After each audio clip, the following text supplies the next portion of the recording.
Israel is accelerating. I spoke about this briefly in one of my previous videos, but Israel is accelerating its actions in the Dimona nuclear facility. Let's have a look at this video quickly.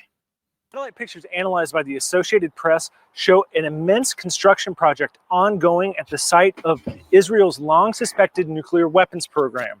These satellite photos are of Dimona, that's in the Israeli desert, and has a heavy water reactor that's been functioning since the 1960s. That heavy water reactor, experts say, provides Israel with the plutonium for its nuclear weapons, as well as the isotope tritium.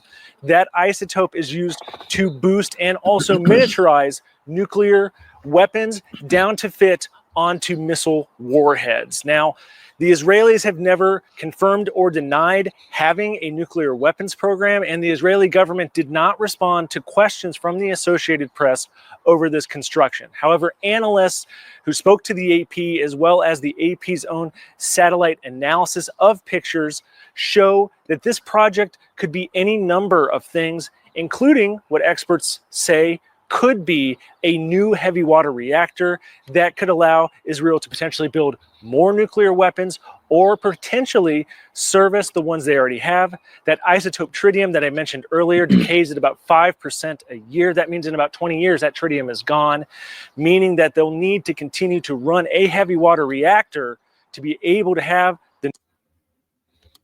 Okay. Why is no one talking about this? Israel has a shady nuclear program that an Israeli Vanunu exposed 3 decades ago.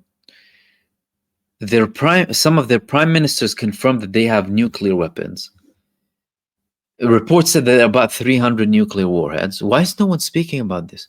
Why is no one speaking about the fact that a genocide committing war criminal entity possesses nuclear warheads and threatens to use these nuclear warheads?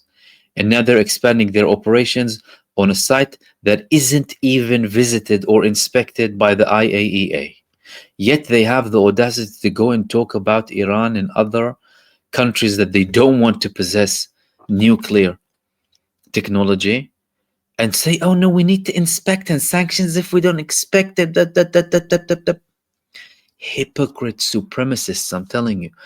These people have no level to their double standards and hypocrisy.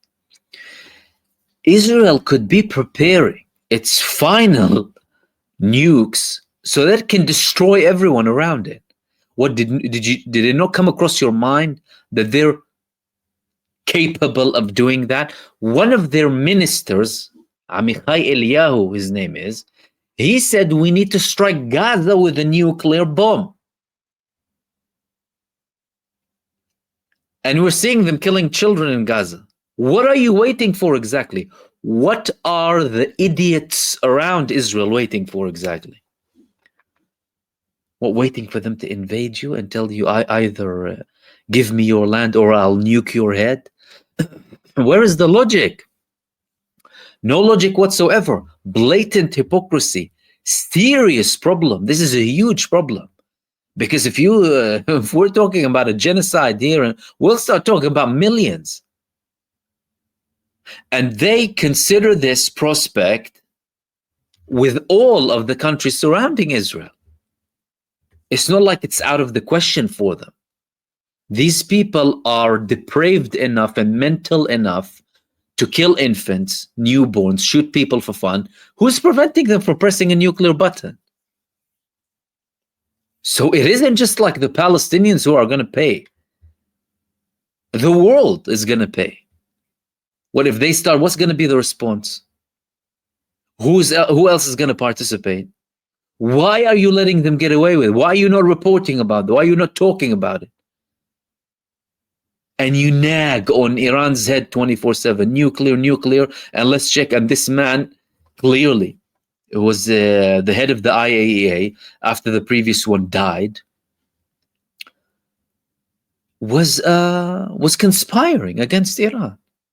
And these people were spying on Iran's nuclear program. Not going there to inspect anything. No. Going there, spying on Iran. Not inspecting anything. and not saying one word against Israel and its shady nuclear program, despite the fact that they are an illegal pariah parasite state committing an infanticide and a genocide inside of the Gaza Strip. Which leads me to the following thing that I wanted to talk to you about. This is going to be very symbolic.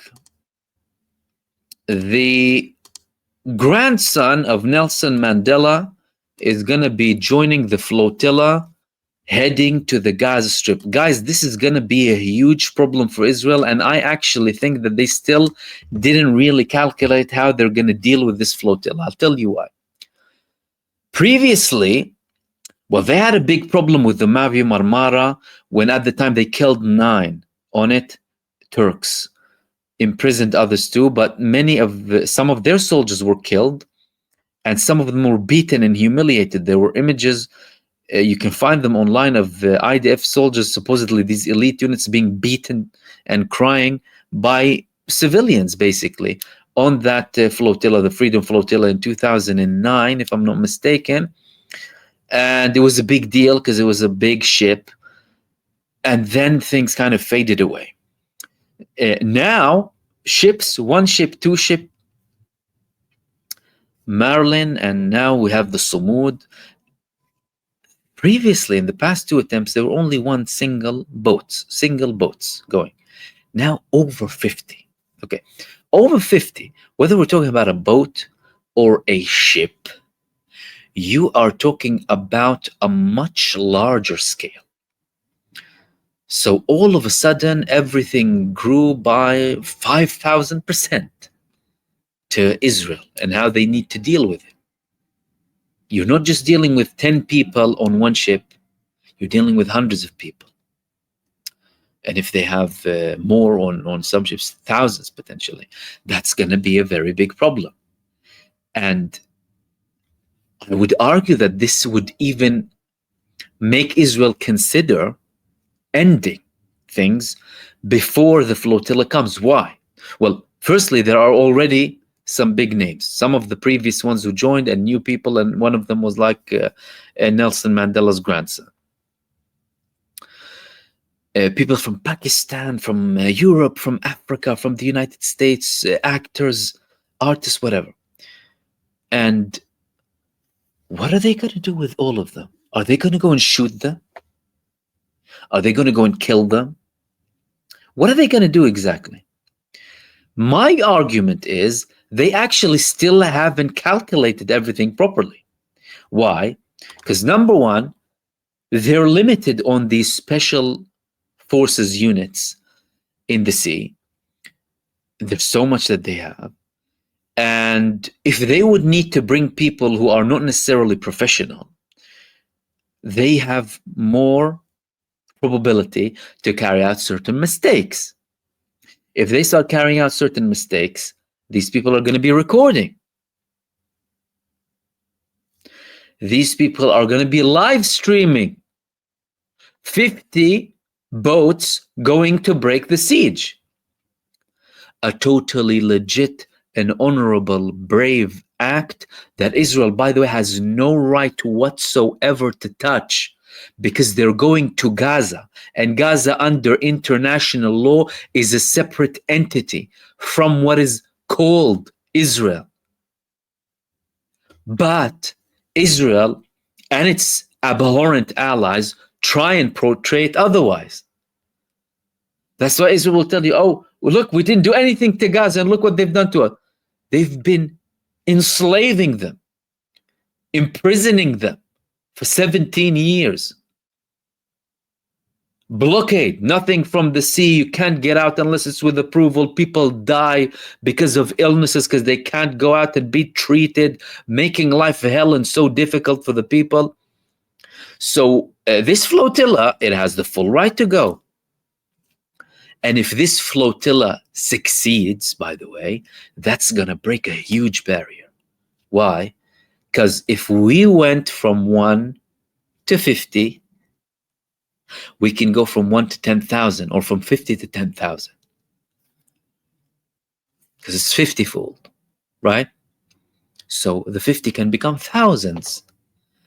And if the 50 become thousands, what are they going to do?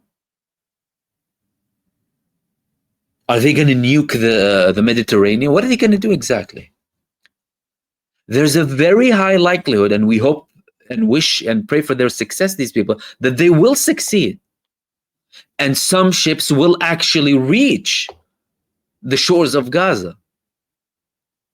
Because Israel has limited capabilities to take down these totally legitimate and honorable ships and flotillas going to break the siege inside of the Gaza Strip.